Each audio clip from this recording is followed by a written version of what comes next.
Bonsoir et bienvenue, 90 minutes au Bénin, c'est parti, la paix semble revenir dans la maison Kori présidée par Paul Humpé, attaque, réplique, contre-attaque, dénonciation de tout genre, aux dernières nouvelles, cédé place à un consensus, une entente, une réconciliation, des sages se seraient mis dans la danse afin de ramener leurs enfants à la raison. On en saura un peu plus avec notre invité du jour, Nourenou Achadé, qui sera l'invité du grand oral, mais en attendant, nous allons décrypter cette actualité entre confrères, paix fragile, paix des braves ou colmatage de brèche en vue de prendre part aux élections communales et municipales du 17 mai prochain. Ce soir, je suis avec Vigile Awansé. Bonsoir Vigile, bienvenue sur ce plateau. Et face à lui, comme d'habitude, Prudent Nacéo. Bonsoir Prudent, bienvenue. Merci Herman.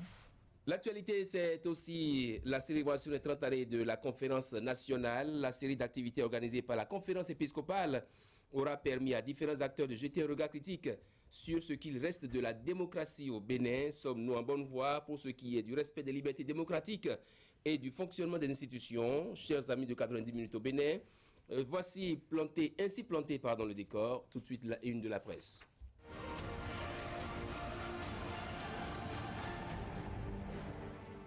Fraternité pour démarrer, accès à l'énergie et au marché public, les facilités accordées aux entreprises, dépôt des dossiers de candidature pour les communales de 2020, 10 jours pour les chevaux partants, libération, aménagement et bitumage de la route Guessou-Sud, Faubouré-Sinendé. Une autre promesse de talon réalisée. L'indépendant, poursuite du volet infrastructure routière du PAG, 60 milliards de francs CFA pour bitumer la route Guessou-Sud, Faubouré-Sinendé. Les travaux lancés, talon tient un engagement de 2016. Nord-Sud quotidien. Intoxication au sujet des ponts bascules de la Sodeco. La métrologie cloue le bec aux détracteurs. Le matin, fiabilité des ponts bascules dans les usines Sodeco. Les détracteurs tournés en dérision. L'ANM confirme le respect des normes dans toutes les usines de la Sodeco.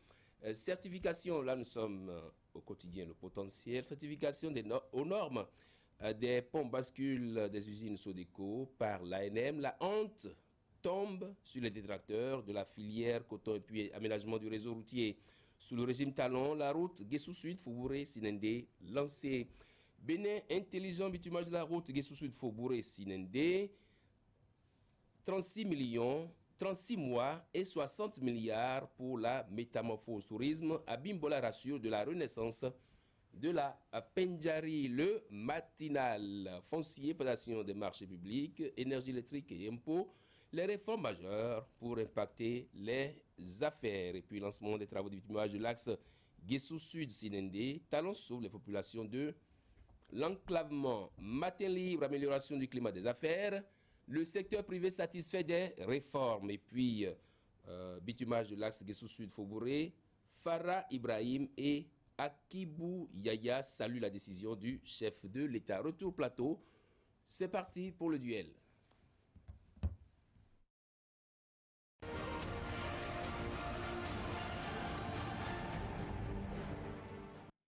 J'ai commencé à le dire en introduction, la paix semble revenir dans la maison Kori. Est-ce que vous avez le même sentiment, Vigile Awansé? Est-ce que vous êtes satisfait? Vous êtes content de ce que la paix soit revenue dans cette maison-là? Disons, je suis d'abord un observateur, mais la paix, ça, personne ne pourrait en être indifférent. Donc si la paix revient à la FCBE, la paix revient au Bénin, on ne peut que saluer cela. Mais on parle d'une réconciliation, moi je parlerais plutôt d'une réconciliation. Qu'est-ce qu'il y a comme différence entre ce qu'il avait donc la première réconciliation qui n'aura pas marché et celle-ci? Voilà une question et ça porte bien d'autres questions encore. On parle d'entente, réconciliation, réconciliation. Finalement, est-ce que c'est une réconciliation de façade, un peu comme ce à quoi on a assisté avec le président d'honneur, ou vous pensez que les dés sont désormais bien jetés? Je pense que les dés sont bien jetés parce qu'il faut quand même comprendre que les enjeux ne sont pas les mêmes. En réalité, la première réconciliation, ou celle qui a été ébauchée sous les auspices de l'ancien président Bouniaï, n'a pas vraiment produit les résultats qu'on espérait du fait qu'il y avait des exigences, beaucoup d'exigences mises sur la table. Et la dernière réconciliation conduite par les sages de Savalou et de Parakou, j'allais dire, a connu quand même des avancées. Parce que ici, la première exigence ou le premier point de consensus, c'est cette participation à ce scrutin qui est imminent. Tout à fait, le 17 mai prochain. Le 17 mai prochain, la participation à l'élection municipale, aux élections municipales et communales. Donc ça, c'est un acquis. Et quand on prend les deux camps qui ne s'entendaient pas hier, on voit bien que la volonté est manifeste des deux côtés pour participer à cette élection. Quand vous lisez les communiqués pendus par Ompé, on voit bien que à toutes les occasions, on a réaffirmé la position du parti ou la volonté de ceux-là qui détiennent aujourd'hui les documents légaux du parti de participer à cette élection.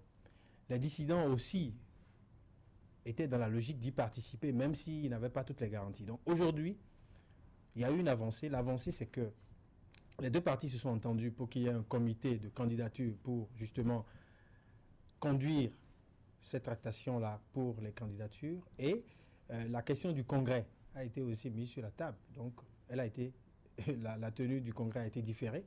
Donc, moi, j'estime qu'il y a beaucoup d'avancées entre cette dernière réconciliation conduite par les sages de Parakou et celle conduite par Boni.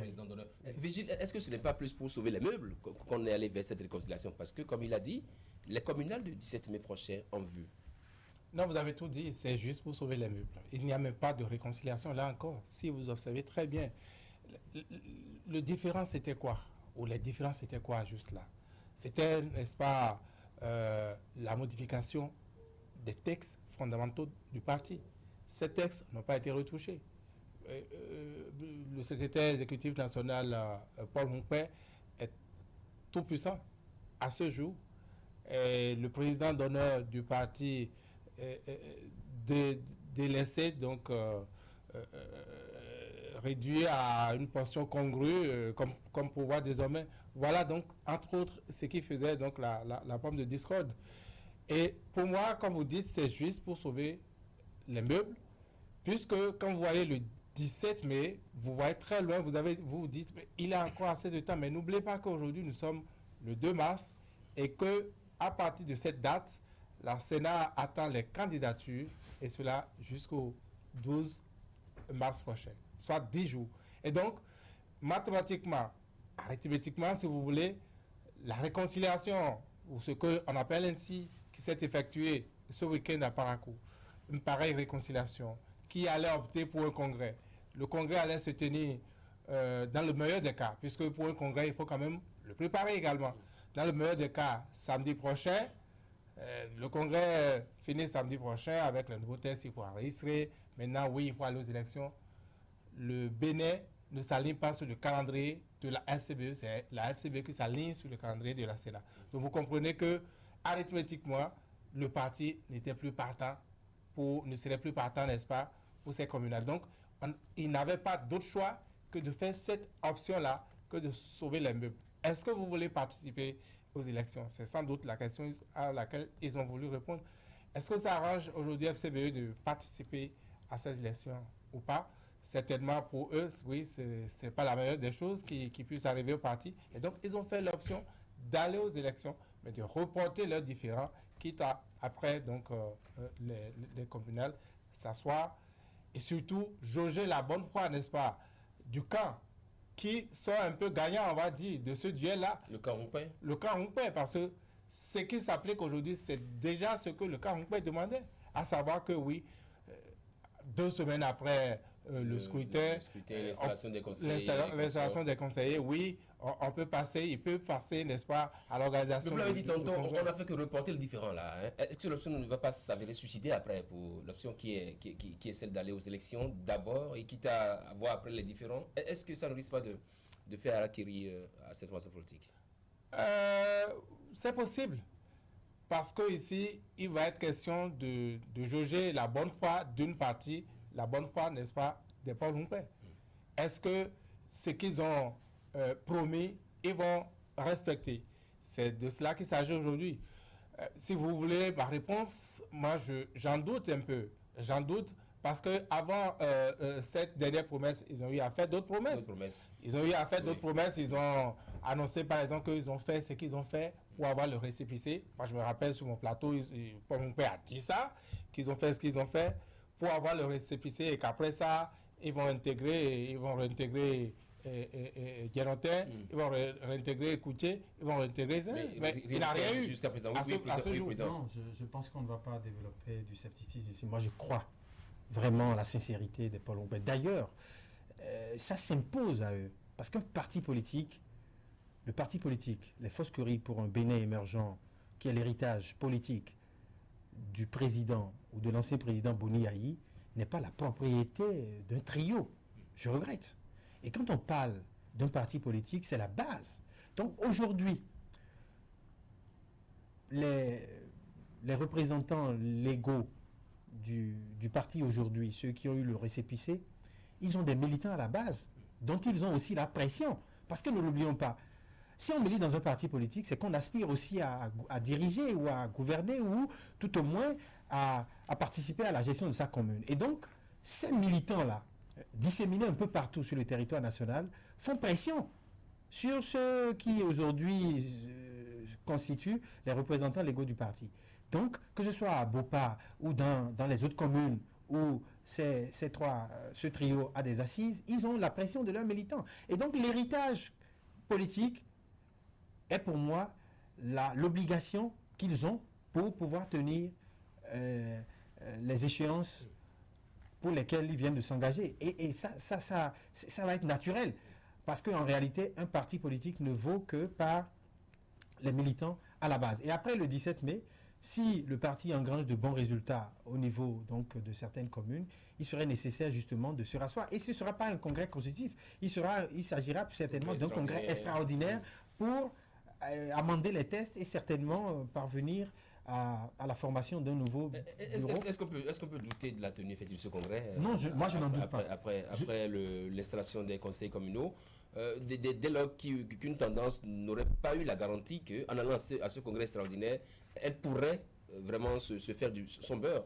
Non, il y a deux niveaux de compréhension. Le premier niveau d'abord, c'est que tous les tests de partis politiques prévoient comment est-ce qu'on organise les congrès extraordinaires ou ordinaires. Et donc, même si cette prérogative aujourd'hui est dévolue aux représentants légaux du parti, aujourd'hui, il y a des gens qui siègent au niveau du comité élargi. Il y a des médiateurs dans la crise au niveau des FCBE. Ces médiateurs-là vivent encore.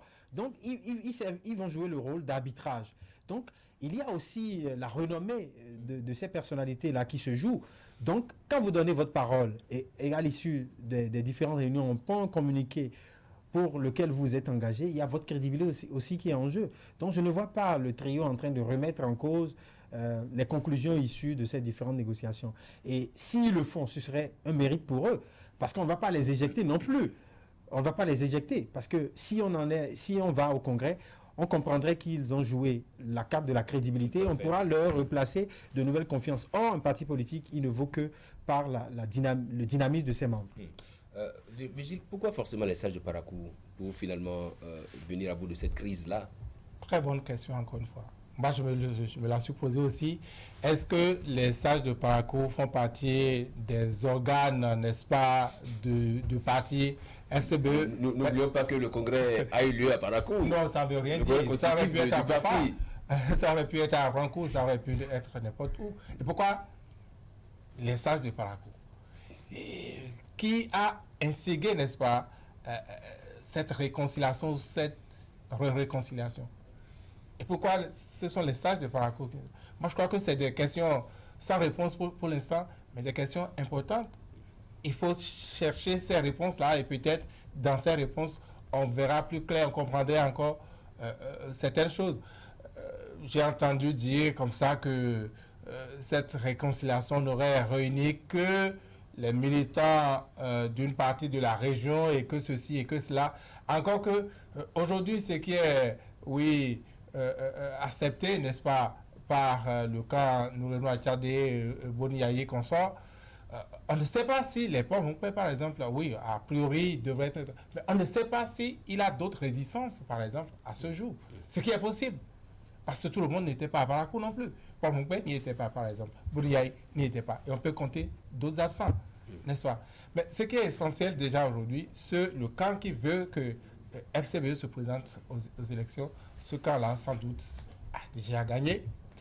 Et ce qui est soupçonné, parce que ce qui est intéressant dans cette crise de la FCBE, qui pour moi est une crise, disons, pour occuper.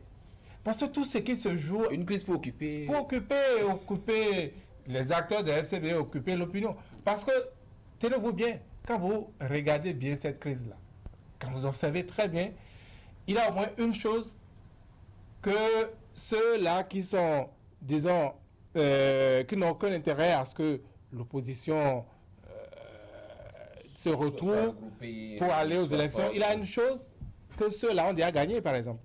Les FCBE ne peuvent pas être en train de régler leur crise et pouvoir, n'est-ce pas, occuper le terrain, aller chercher des militants de USL, aller chercher des militants de la Renaissance du Bénin, du PCB, qu'on soit. Donc la crise arrange en fait d'autres formations politiques. Mais bien sûr, de toute façon, sur le terrain politique, mais est-ce que vous pensez que ce congrès extraordinaire annoncé à la fin de l'installation des conseils communaux pourrait ne jamais se tenir? Non, moi je ne suis pas devin. Je ne suis pas devin. D'abord, allez l'écrire. Arithmétiquement, on ne peut pas organiser un pareil congrès 2 semaines après l'installation des conseillers. Pourquoi? Parce que je le rappelais tantôt, un congrès, ça se prépare. Oui, tout à fait. Ça se prépare. Et on ne peut pas être en train d'installer les conseillers occupés à cela et dire qu'on est en train de préparer en même temps le congrès FCBE. Et avant de préparer le congrès, il aurait fallu que des gens donnent onction à leur bonne foi, pour leur bonne foi, pour qu'on y aille. Cela ne veut pas dire que le congrès ne s'organiserait jamais, plus jamais. On va aller sur une dernière question pour vous clarifier ce sujet-là. Est-ce finalement que les forces pour un Bénin émergent vont à ces élections communales perdantes? Pas du tout. Pas du tout. Il faut pas minimiser l'appui que l'ancien président Boni Ayi pourrait leur apporter. Et il faut aussi voir que actuellement il y a beaucoup d'élus communaux FCBE qui ont des mandats qu'ils vont vouloir mettre à nouveau en jeu. Il y a aussi ceux qui ont mouillé les maillots qui siègent au niveau des villages et quartiers de ville. Donc, ils participent, ils prendront part à cette élection dans un élan de prendre leur revanche, parce que ne l'oublions pas, le parti n'a pas pu participer malgré qu'il aux législatives. législatives. Mais la revanche pourrait être tardive. Parce qu'ils ont eu le temps de s'entretenir dans la crise et aujourd'hui ça peut leur être fatal, non? Non, pas du tout. Parce que si vous observez bien, vous allez voir que beaucoup de taxites des forces Cori pour un Bénin émergent sont restés malgré la crise. Ils auraient pu partir, donc, comme on a vu au BR ou à l'UP, mais les fidèles des fidèles sont restés. Et donc, c'est justement sous la houlette de ces derniers-là que la mobilisation se fera au niveau des fiefs traditionnels des forces Cori pour un Bénin émergent. Ils auront aussi l'appui donc de l'ancien président dans certaines circonscriptions. Et tout ceci va certainement leur permettre, je crois, d'être une alternative auprès des populations. Parce que quand on prend le taux de participation aux dernières élections, on comprend bien que ceux qui se sont abstenus, soit ils sont de ces partis politiques qui n'avaient pas participé. Donc si les grands regroupements du chef de l'État étaient si forts, le taux de participation aurait pu être de 50-60%.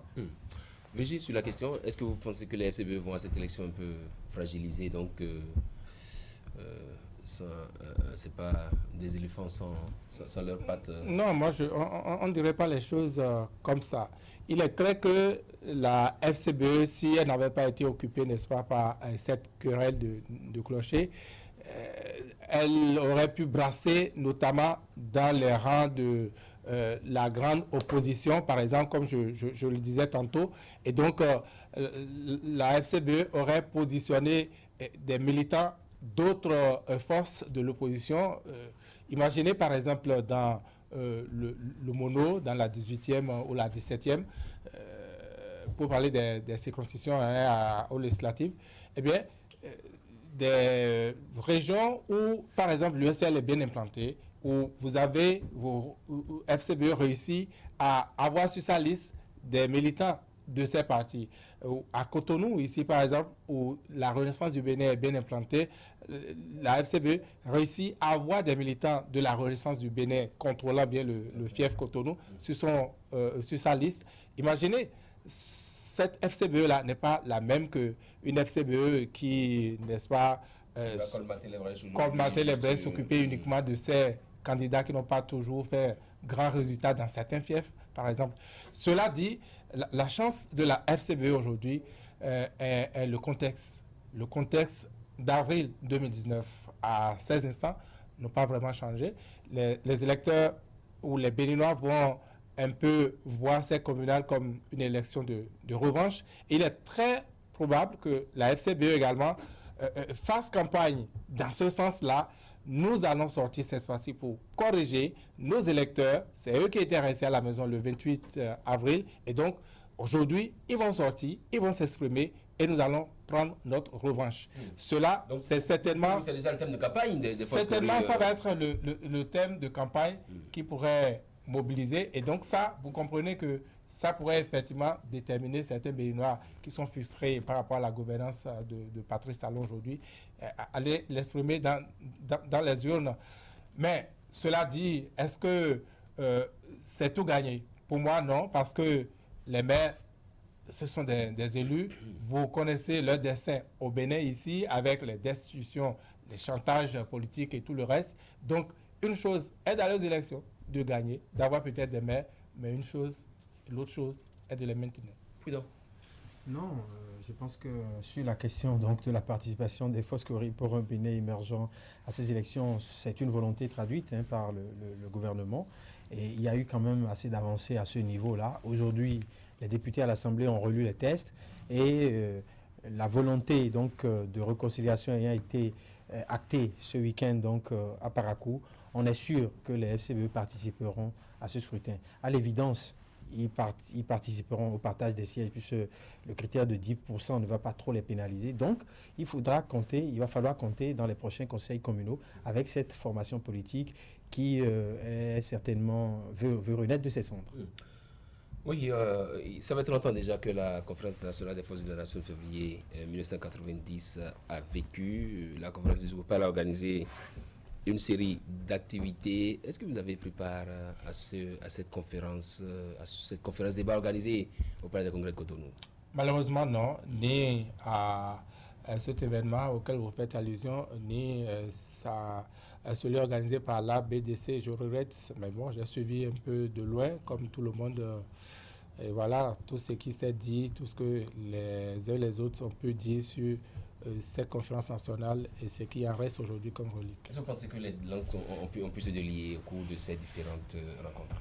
Oui, parfois. Parfois, oui, les langues ont pu se délier. Lorsque, à l'ouverture donc, de la conférence, ça, c'est plutôt celle à laquelle vous faisiez allusion, celle donc, de l'épiscopat. Maître Robert Dossou dit par exemple que ce sont les verrouillages qui, en 1990, ont mené, n'est-ce pas, à l'organisation de la conférence nationale et qu'aujourd'hui, nous sommes encore dans les mêmes verrouillages, c'est-à-dire les libertés, plus de liberté de faire ceci, plus de liberté de grève, plus d'associations, on ne peut plus manifester, on ne peut plus faire cela. C'est ça qui a amené à la conférence nationale et 30 ans après, c'est comme si on y retournait. Donc, il a pu dire ça, même si quelque part, on peut dire il a participé à cet effondrement aussi par ailleurs, parce que la BDC l'a bien salué avec ce mélange-là pour lui rendre hommage. Mais si vous voulez un exemple, le droit de grève qu'on a arraché aux douaniers, aujourd'hui, c'est parti de là. C'est après cela, par exemple, que on a pu arracher le droit de grève. Moi, je le dis comme ça, parce que quand on parle de... on a recadré... Le recadrage du droit de grève. Qu'est-ce que vous appelez recadrage? Avec 10 jours, c'est inefficace, c'est inopérationnel. Et ils savent, ceux qui ont mis en place leur loi, le savent. Et ce n'est pas pour rien que les syndicalistes ne touchent pas. Donc, certains ont parlé. Ça, c'est un exemple. J'aurais pu citer d'autres. Je n'étais pas là. Donc, c'est le retour que j'ai pu avoir, par exemple. Oui, les langues se sont déliées un peu, mais pas vraiment comme il le fallait. Ah oui.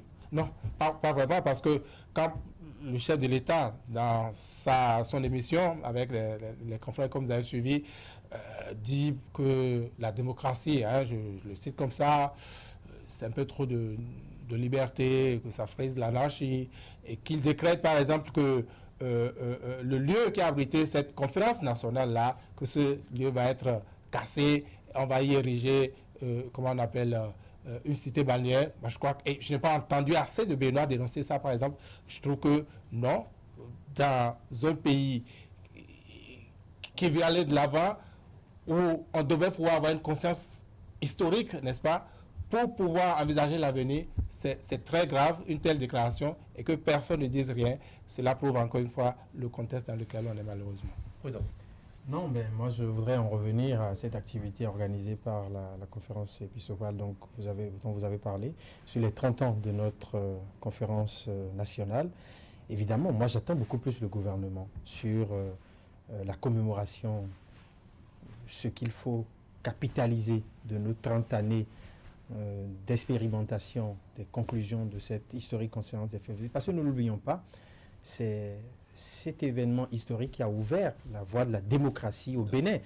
Et ce qui est resté intact, que ce soit des régimes de Nicéphore Soglo à celui actuel de Patrice Talon, en passant par celui de Kérikou et de Boni Aïe, ce qui est resté propre à tous les Béninois, c'est notre liberté d'expression. Et ça, c'est indéniable. Mais sur certains chantiers... Jusqu'à ce jour. Oui, moi j'estime que la liberté d'expression du citoyen, parce que la liberté d'expression, on peut l'apprécier à plusieurs niveaux, mais ce qui est consacré... Je suis désolé, la liberté... Je m'appelle Virgile Laroncet, il y a 3 mois, j'officiais sur une radio qui s'appelle Soleil FM. Non. Elle est fermée à ce jour. Non, je vais en venir. Parce que les règles et les raisons, je les connais. Mais nous n'oublions pas que dans notre pays, ma radio Tado FM a fait partie aussi à un moment donné des radios qui n'avaient pas renouvelé leur convention. Et en ce moment-là, Jérôme Kassa avait été dépêché par son promoteur, le promoteur de Golf FM, pour le représenter à la signature du renouvellement de la convention. Et Théophile Nata avait dit non, ce n'est pas par procuration que vous envoyez quelqu'un, puisque la convention d'exploitation de la fréquence est un document qui unipersonnel, qui engage le promoteur. Et dans le renouvellement de la convention, et donc ce que nous disons ici est postérieur à Soleil FM. Je parle des années, en tout cas un peu avant 2010. Donc Soleil FM n'était pas encore né. En fait, il faut que nous nuançons. Il faut que nous nuançons. La liberté d'expression dont je parle. De la démocratie. Non, la liberté d'expression dont je parle. Non, je pense que... La liberté d'expression. On va faire le débat ici. Oui, mais la liberté d'expression dont je parle, elle est consacrée. Le citoyen est libre de s'exprimer. Nous, journalistes, nous sommes libres d'opiner sur les radios et les télévisions. Et c'est encore ce qui nous est resté depuis 90. Mais sur les autres chantiers, le chantier politique, la réforme du système partisan, évidemment, on est engagé sur une voie qui ne nous a pas permis, qui a occasionné un certain nombre de violences la dernière fois. Donc tout ça, moi j'attends beaucoup plus le gouvernement qui pourrait mettre en œuvre, un peu comme on l'a fait pour le dialogue politique. On peut justement organiser un bilan des 30 années. Le président de la République l'a promis, parce que si la conférence épiscopale l'organise, les conclusions seront reversées à qui? Puisque les responsabilités sont partagées. Il y a la responsabilité de la presse, il y a la responsabilité de la société civile, il y a la responsabilité des acteurs politiques, il y a la responsabilité des dirigeants, il y a la responsabilité de la justice, tout ça. Donc, ce sont autant de valeurs ou de leviers sur lesquels il faut réunir tout le monde. Donc, moi, j'espère que nous puissions, en tout cas que le gouvernement puisse initier un bilan assez large sur la capitalisation des 30 ans de notre conférence des forces vives pour avancer et améliorer le débat politique. Nous avons échoué sur la question de la citoyenneté, sur le civisme par exemple des citoyens. Et ça, c'est peut-être à ça que le président faisait allusion quand il dit que la démocratie n'est pas synonyme d'anarchie. Je dis rapidement deux mots. Oui, c'est sûr, de 1990 à 2020, tout n'est pas rose. Je ne dis pas qu'il n'a rien à retrancher, n'est-ce pas, à cette expérience de renouveau démocratique. Moi, j'ai entendu le ministre Garde des Sceaux, à l'ouverture du colloque donc, organisé par la BDC, faire un diagnostic, pour moi, irréprochable. Mais le péché avec la rupture, c'est toujours la méthode. Vous ne pouvez pas décréter les choses dans votre tête, n'est-ce pas, et les exécuter comme ça.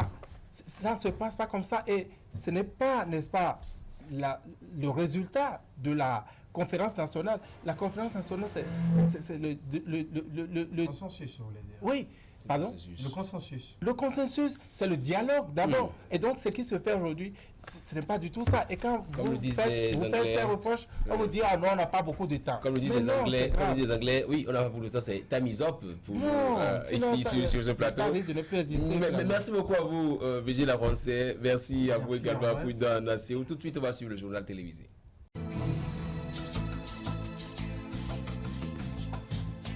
Vous aimez la qualité, vous exigez la finesse. Pour tous vos travaux en impression, flyers, affiches, dépliants, brochures.